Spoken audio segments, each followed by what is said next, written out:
Alors, on est c'est la dernière prédication du jubilé. Oh, il y en a qui disent enfin. La septième, oh, ça tombe bien, c'est la septième qu'on fait sur le jubilé. Et, euh, et oui, parce que la semaine prochaine, c'est la rentrée. Eh oui, on est en septembre. Les cahiers, les stylos neufs, les Bibles neuves. On va se régaler. Il y a un mois de rentrée de septembre qui vous attend, mes amis. On a préparé, hier on a travaillé avec les responsables un petit peu à préparer ces temps-là pour que ce soit un mois de ressourcement, un mois de renforcement spirituel, un mois d'espérance. Amen. Ça va juste être génial. Donc, pourquoi le jubilé? On en a parlé un peu toute la... Il y a une prédicatrice qui est là déjà. Elle prêchera peut-être l'évangile un jour. Mais elle mange une pomme, là, pour l'instant. Bon, avant de commencer dans le jubilé, je sais pas où elle... Oui, elle se cache là-bas derrière, hein, dans l'équipe des Nuggets. Elle se cache encore plus. C'est aujourd'hui son anniversaire. Bon anniversaire, Colline.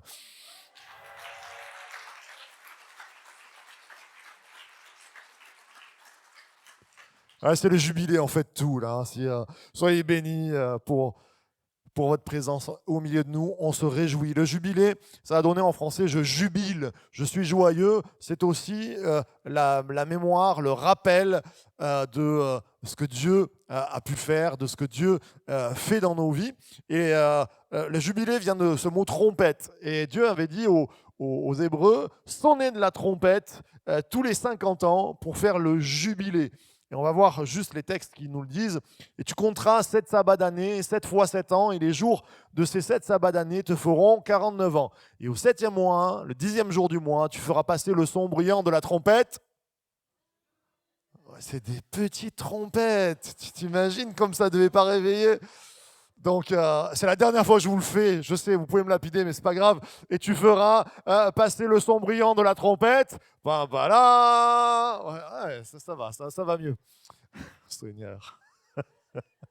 Le jour des propitiations, vous ferez passer la trompette par tout votre pays. Vous déclarerez année sainte, cette 50e année. Et dans tout le pays, vous proclamerez la libération de tous ses habitants. Ce sera pour vous l'année du jubilé. Chacun retrouvera la possession de sa terre et chacun retournera dans sa famille. Amen, amen et amen. Alors, un temps pour le peuple d'Israël pour dire c'en est fini l'esclavage, plus d'esclaves chez nous. Tous les 50 ans, on remettait les compteurs à zéro. Et puis Dieu disait, vous ne travaillerez même pas, c'est moi qui vous donnerai dans la 49e année tellement de blé, tellement de nourriture qu'il n'y aurait pas à travailler, il n'y aura pas à travailler pendant la 50e année. C'est juste exceptionnel, un temps de bénédiction. Et bien sûr que ce temps-là, c'est une fête de l'époque. Mais comme j'aime à le dire souvent, c'est l'ombre des choses à venir. C'est-à-dire qu'il y a un sujet de bénédiction pour nos vies aujourd'hui, en 2022. Waouh! Il y a une bénédiction pour toi ce matin, là, aujourd'hui, le 28 août 2022, particulièrement pour Colline, c'est son anniversaire. Mais est-ce qu'on peut se tourner vers notre voisin et dire, il y a une bénédiction pour toi aujourd'hui?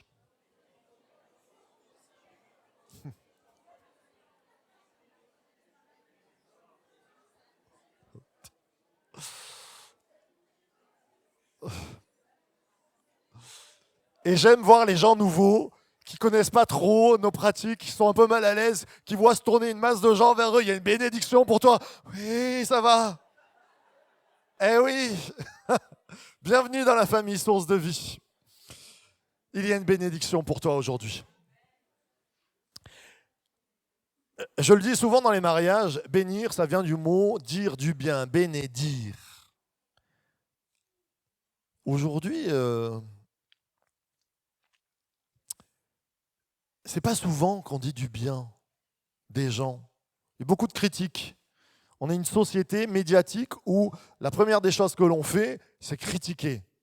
Et on s'attend des fois peut-être à des gens qui disent du bien, qui soient peut-être des représentants, mais on a même, je ne fais pas de la politique, mais on a même vu un président de la République il n'y a pas si longtemps insulter une partie de la population. Il n'a pas dit du bien, il a dit le contraire du bien, quoi. Il a dit gens bêtes, avec d'autres termes. Je me dis, waouh, on est une société qui ne sait plus dire du bien. Et ça fait bizarre quand des personnes comme l'Église Source de Vie disent du bien. Bénir, c'est dire du bien.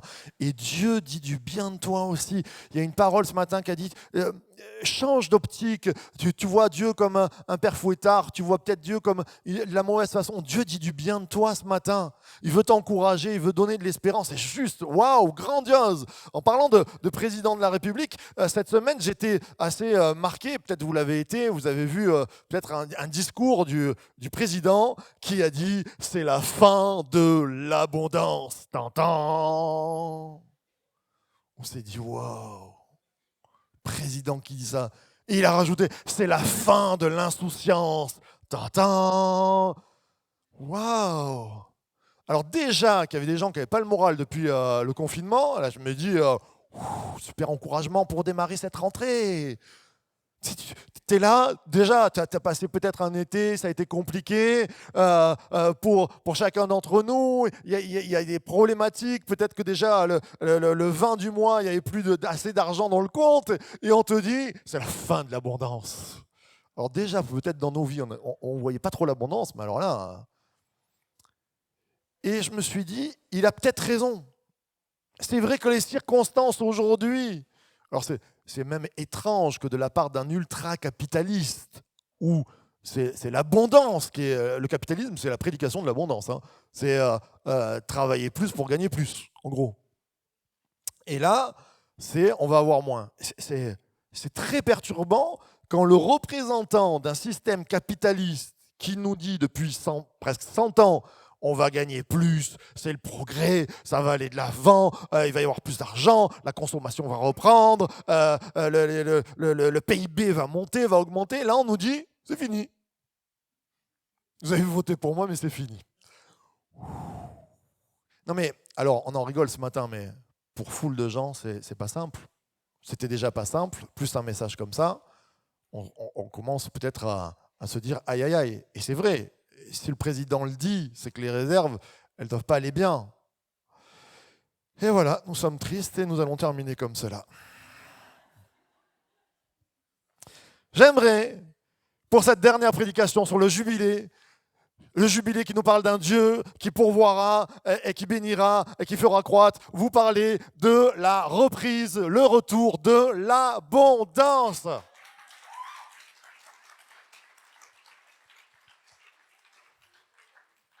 J'espère que je ne vais pas finir en prison parce que... Le retour de l'abondance. Mais oui, j'aimerais te dire ce matin, il y a un message biblique, divin, porté par le Christ lui-même, qui vient nous parler d'abondance. Et j'aimerais te dire que ce message ne s'est pas arrêté en 2019. Ne s'est pas arrêté au message du président de la République.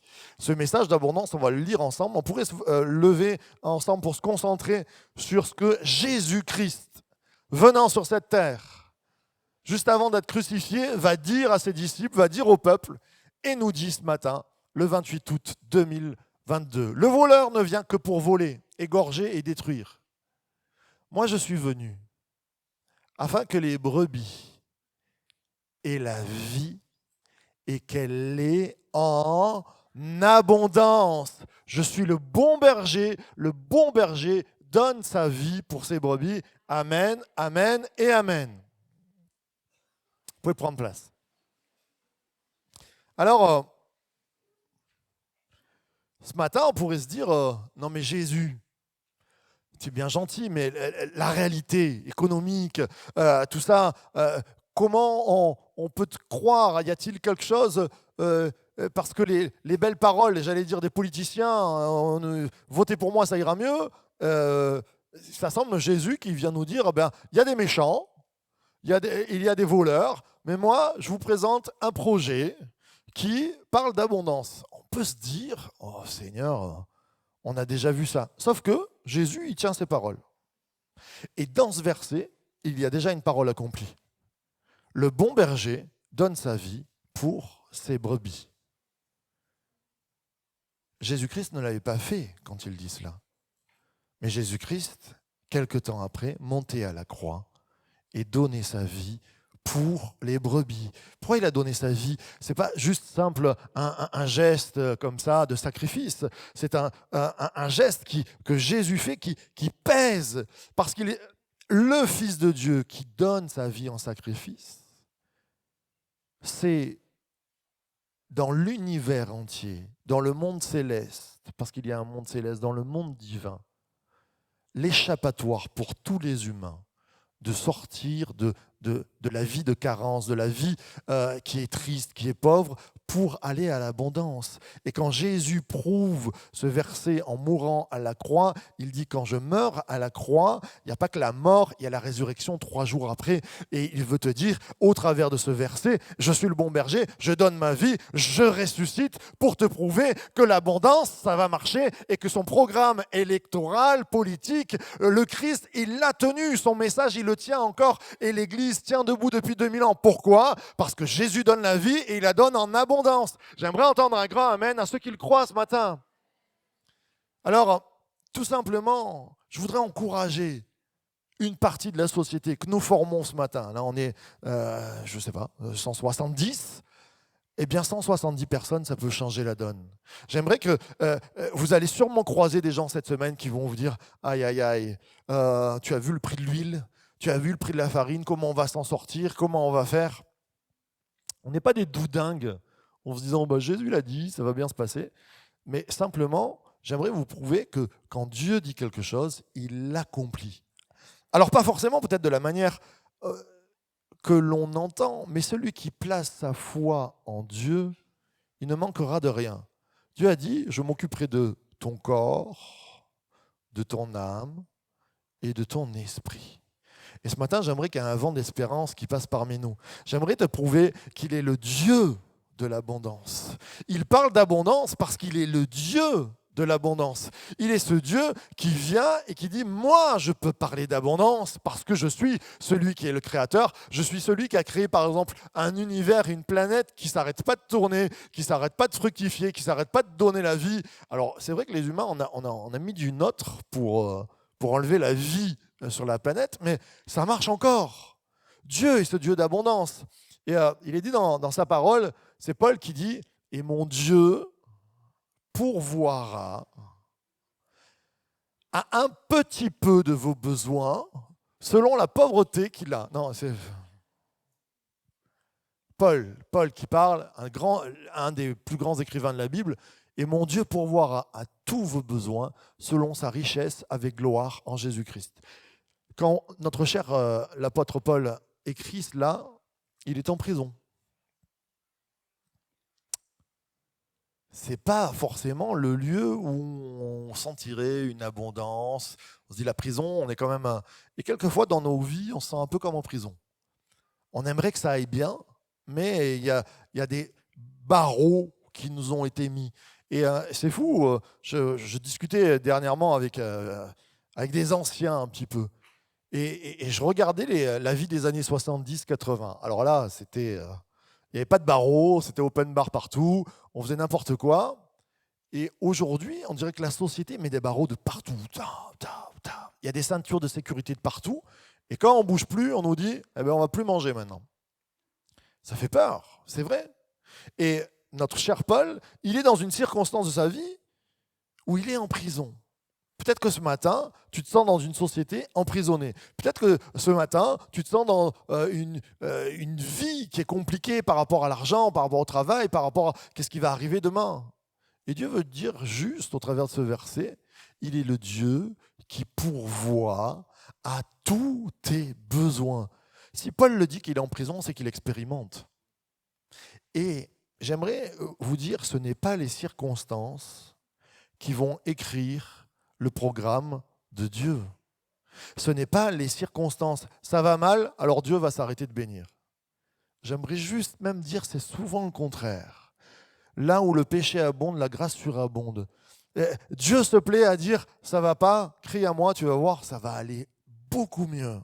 Et ce matin, j'aimerais te donner de l'espérance en disant si un homme qui est en prison rempli de foi, expérimente que Dieu pourvoit à tous ses besoins, c'est que c'est vrai.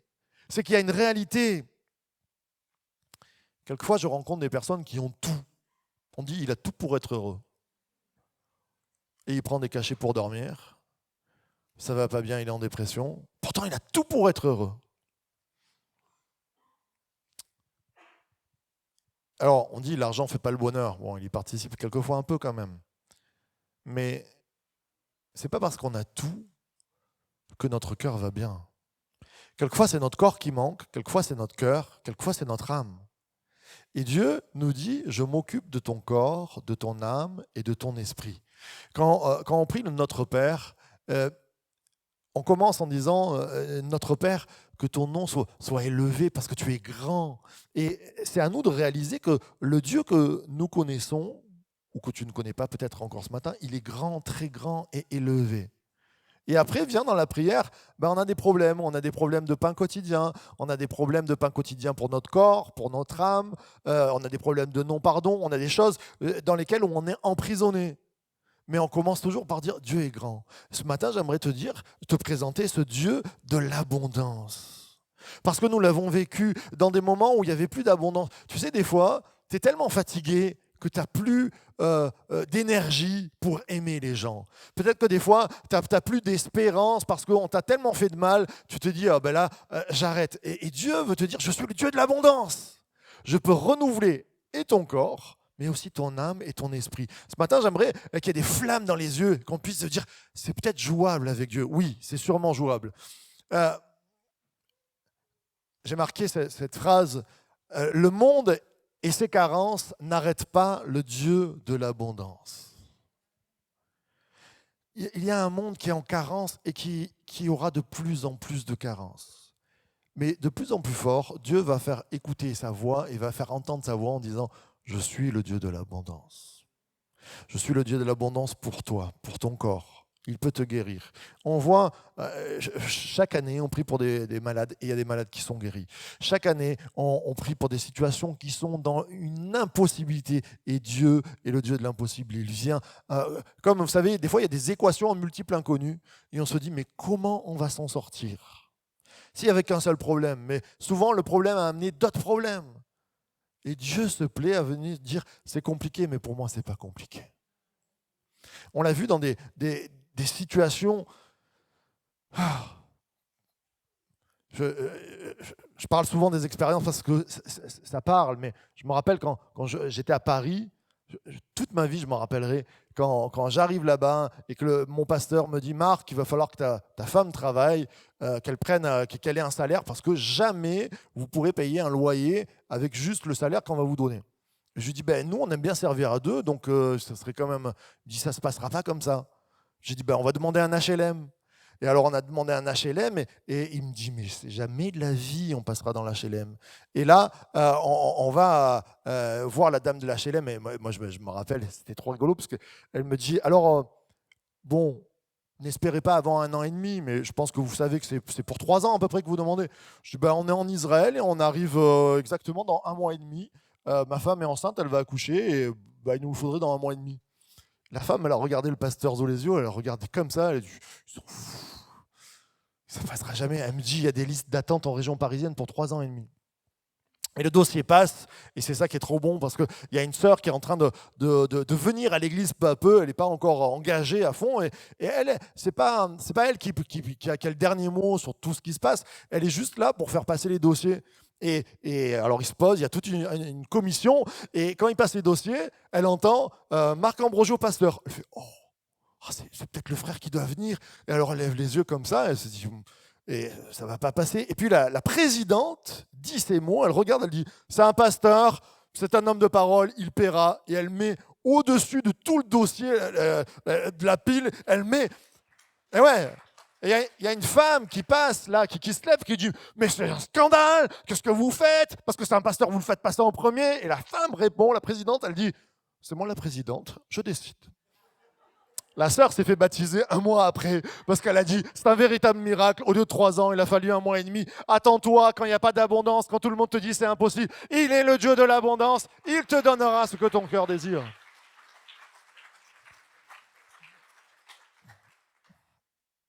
Est-ce qu'il y a la clé? Hop là. L'abondance dans le chaos. J'aimerais te prouver, et c'est ce que je te disais, quand des fois tu arrives dans des situations, c'est le chaos. C'est-à-dire, il n'y a pas d'appartement, c'est bloqué. Il y a des frères et sœurs qui sont peut-être de l'étranger, qui cherchent à avoir les papiers. Combien de fois j'ai vu cette situation en Israël? C'était bloqué pour tout le monde. Mais Dieu a béni certaines situations. Attends-toi, Dieu peut te donner les papiers, il peut t'ouvrir une situation. Fais-lui confiance. Des fois, des situations de couple où c'était tellement tendu, où on se dit, ah non, c'est fini là. Ouais, c'est pas fini. Donne le dernier mot à Dieu. Il est le Dieu qui répond dans le chaos. Il y a des chaos dans nos vies.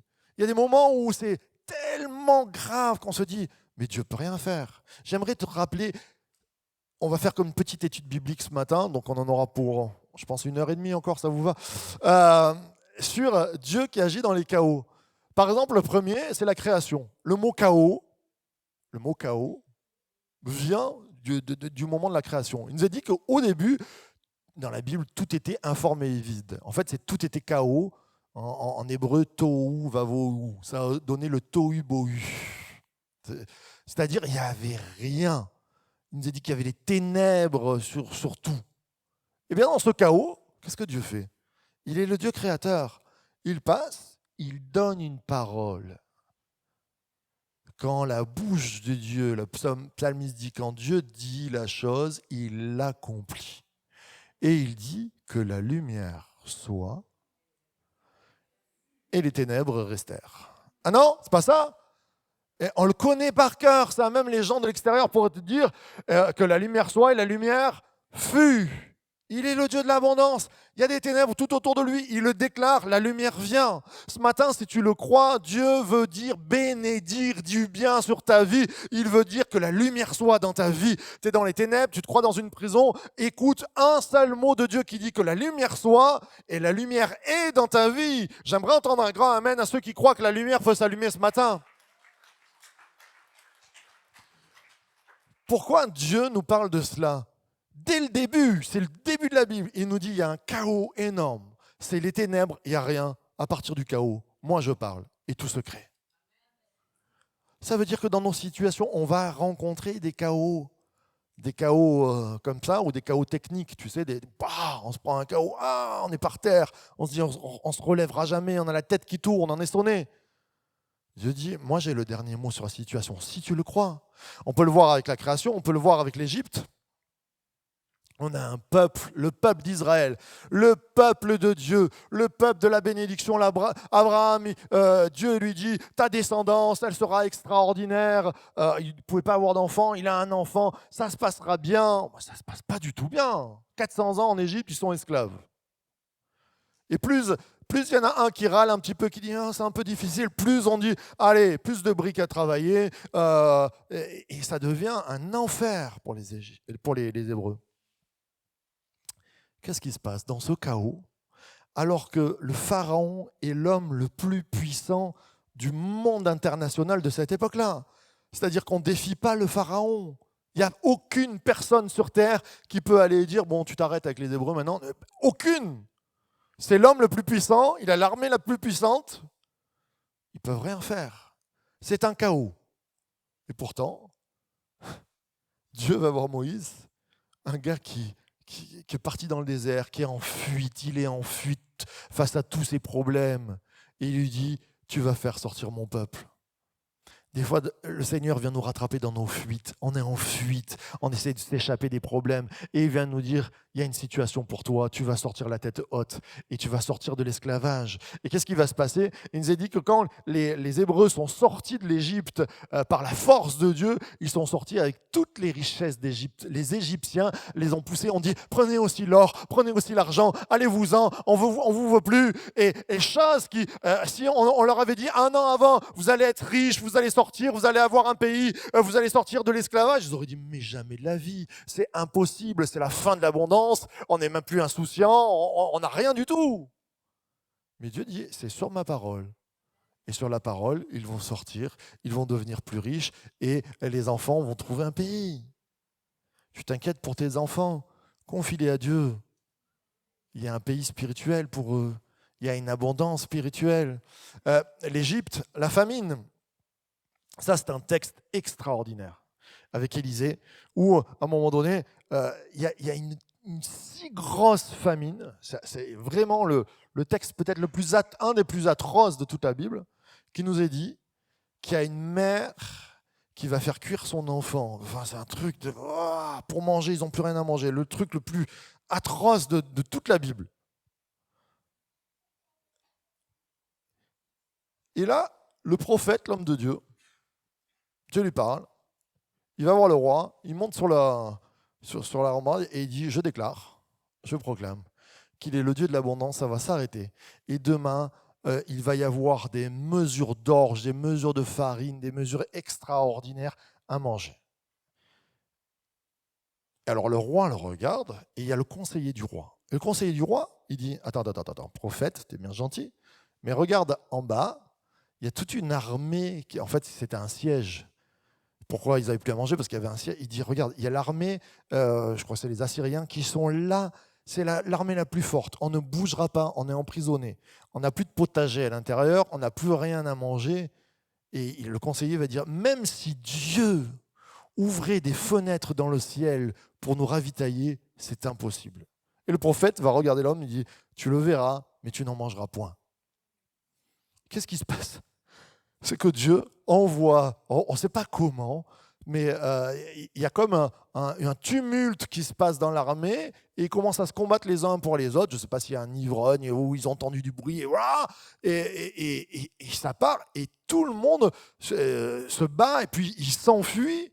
Et le lendemain matin, toutes les richesses que l'armée avait amenées, c'est-à-dire des tonnes de blé, toutes ces choses-là, elles sont données à la ville.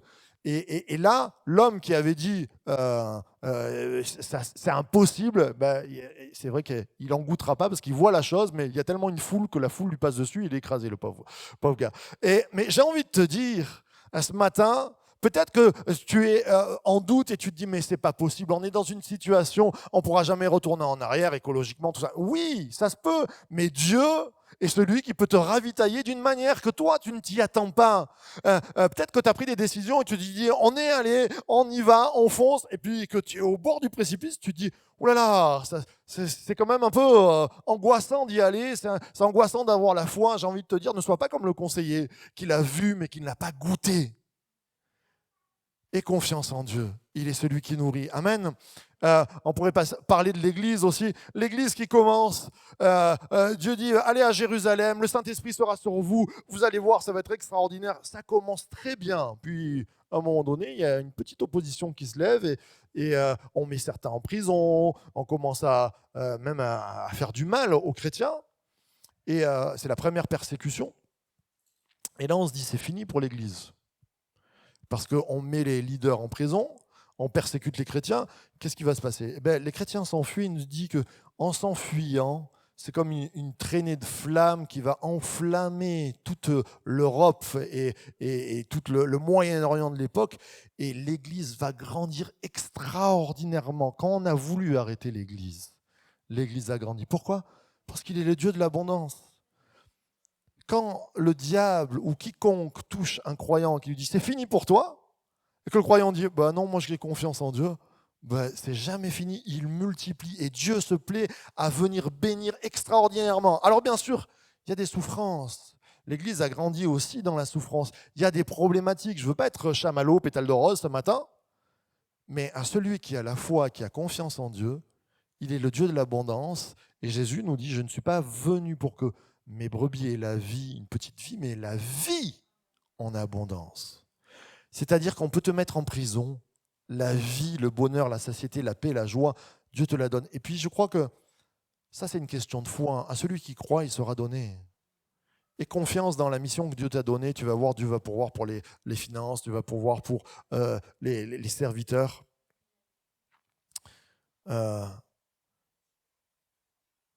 On parlait hier un petit peu avec certains et je disais, quand ça s'est terminé avec l'ancien pasteur stagiaire pendant 1 an, enfin, ça a été un peu compliqué et on s'est retrouvés tout seul pour la jeunesse, tout ça. Et c'était un peu la fin de l'abondance. Je me suis dit, oh Seigneur, c'est compliqué. Et puis, cette année, je me souviens, je ne devais pas monter à la Convention nationale des pasteurs parce que c'est loin, ça prenait du temps, il y avait besoin à l'église. Et puis je me suis dit, oh, on va économiser un petit peu. Et je dis, non, je ne veux pas monter. Je suis têtu, vous savez, des fois. Et ça m'arrive d'être têtu, très rarement. Ma femme vous le dira. Et j'ai des copains qui me téléphonent, qui disent, Marc, il faut que tu montes à la convention. Je dis, oh non, j'ai pas envie. Et puis, gna, gna, gna, gna, gna, gna, gna, gna. Et puis, non, j'ai pas envie. Et là, j'ai un ami qui téléphone et qui me dit, attends, j'ai mon copain, il a pris 2 chambres, je devais monter avec lui, et puis ça ne doit pas se faire. Il faut vraiment que tu montes. Il a une chambre de libre pour toi. Alors je téléphone au copain, je dis, non, mais c'est pas vrai, vous me faites un coup. Il me dit, oui, il y a même les petits déj de prix. Je dis, oh, les petits déj quand même. Et puis j'ai un autre ami qui me téléphone, qui me dit, Marc, viens avec nous, je te prends en voiture. Je dis, bon, allez, je suis un petit peu têtu, mais pas face aux circonstances que Dieu ouvre quand même. Je me suis dit, allez, on y va.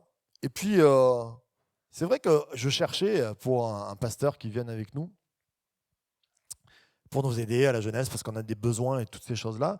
Mais on n'était pas à l'église de l'abondance, c'était pas simple. Il semblait que tout soit fermé.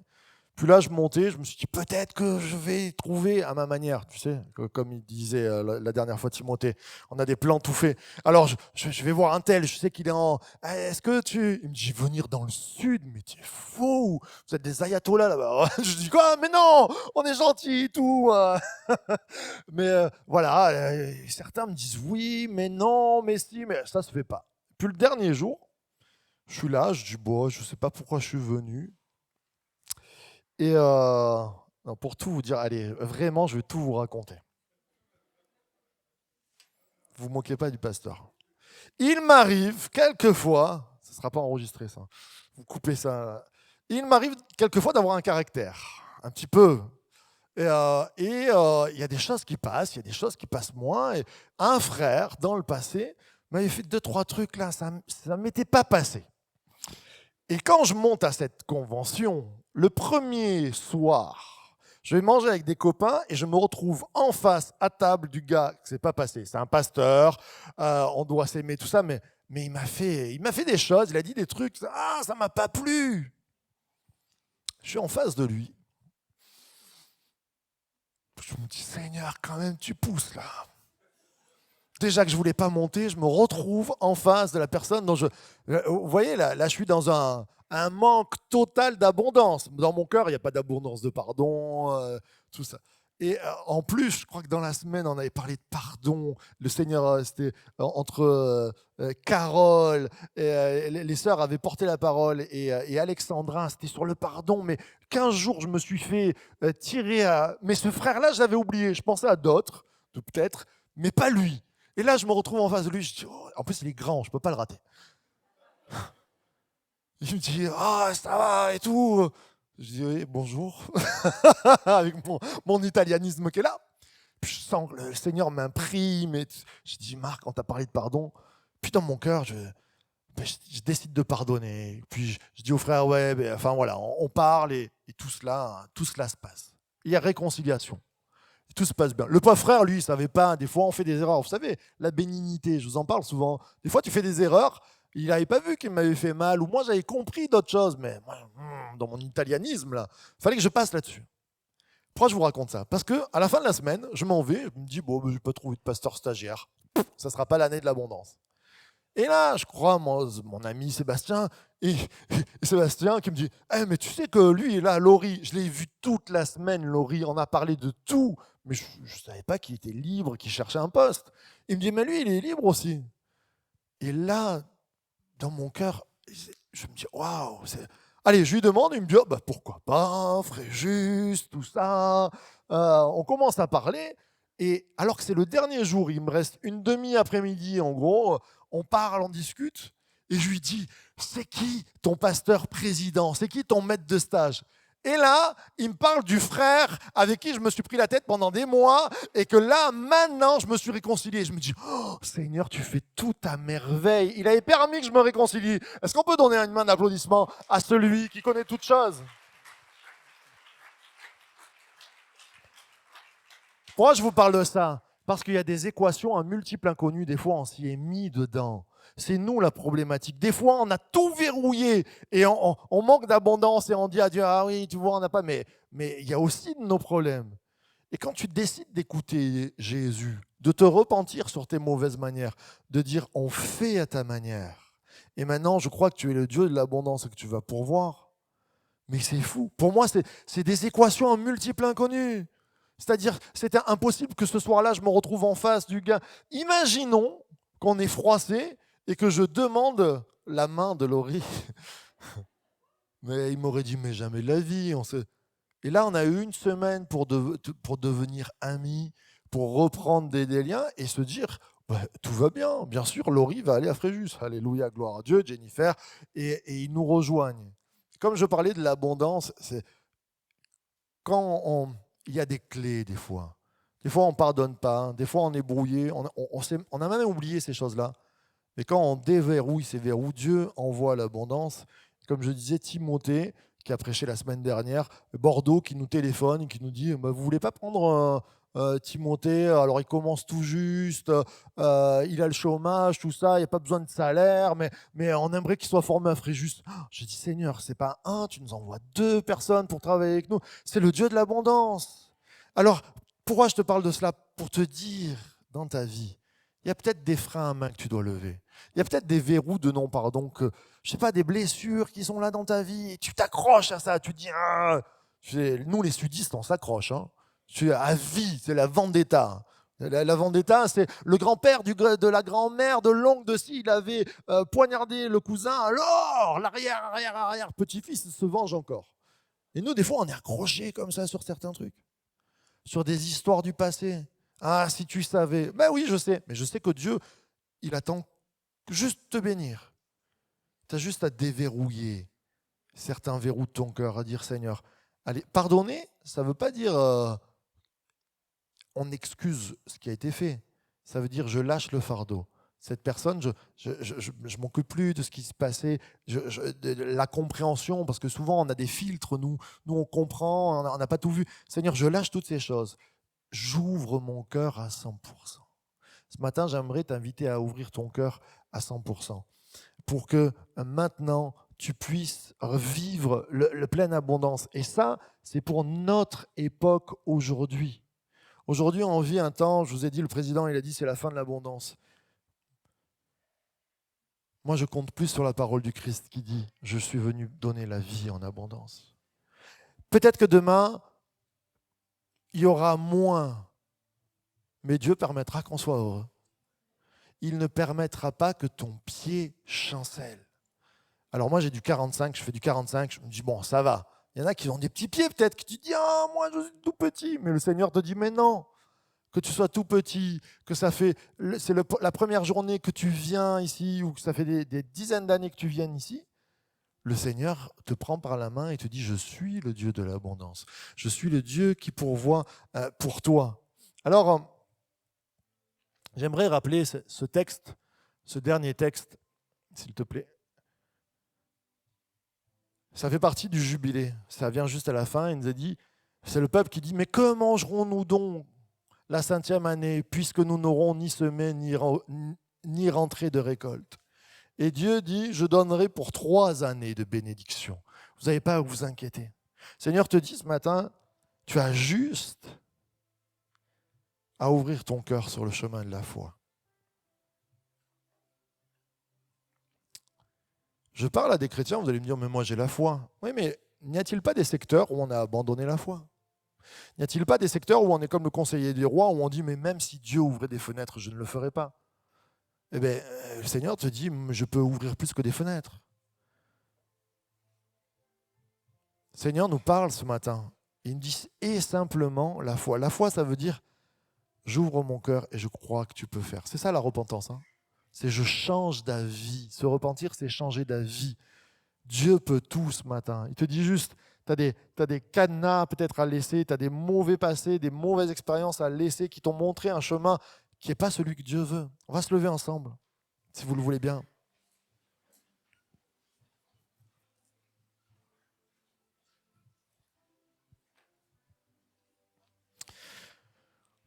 Alléluia. Je ne sais pas quelle est l'équation de ta vie ce matin. Une équation secrète peut-être où il manque beaucoup de choses. Où il y a peut-être des meurtrissures. Peut-être l'équation c'est que tu es trop vieux. Que tu te dis bah c'est fini pour moi. Peut-être que l'équation c'est j'en ai trop vu. Je connais déjà. Peut-être que les inconnus dans ton équation c'est mais c'est collé à ma peau, je ne m'en sortirai pas de cette addiction. Le Seigneur veut te dire, il y a un autre. Il ne veut pas dire ne fais pas, il veut te dire mais il y a bien meilleur pour toi. Il y a une vie en abondance si tu me suis, si tu m'écoutes, mais tes addictions, elles sont fades à côté de la bénédiction que je peux donner. C'est juste fais-moi confiance, ouvre ton cœur ce matin, donne-moi ta vie. Peut-être que tu es chrétien depuis des années, mais il y a des secteurs entiers où tu sens que ça ne va plus, il n'y a plus de souffle. Ce matin, avec toi, je veux lever la main. Quand on lève la main, c'est pas, moi je ne regarde pas s'il y a des mains levées. Je lève la main parce que je veux dire cette main, Seigneur, c'est comme un signe entre toi et moi, un signe d'espérance. Quand la société entière me dit il n'y a plus d'abondance, il n'y a plus d'insouciance, il n'y a plus d'espérance, toi tu me dis je suis venu pour donner la vie en abondance, je suis venu pour donner de l'espérance, et l'espérance qui ne trompe point, comme dit la Bible. Alors ce matin, si tu as besoin de cela, lève ta main simplement. Quand tu lèves ta main, tu dis je déverrouille mon cœur, je déverrouille les mauvaises expériences, je déverrouille le passé.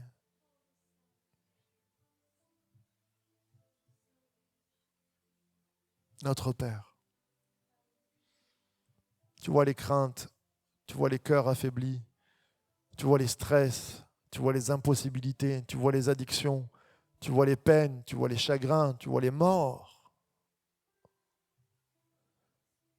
Mais tu n'es pas venu pour qu'on pleure. Tu as dit je suis le bon berger. Et tu es venu pour que nous ayons la vie en abondance. Alors ce matin, je le déclare avec mes frères et sœurs et nous le déclarons ensemble. Jésus, nous recevons ta vie en abondance. On peut le dire ensemble. Jésus, nous recevons ta vie en abondance. Encore une fois, Jésus, nous recevons ta vie en abondance. Amen, amen et amen.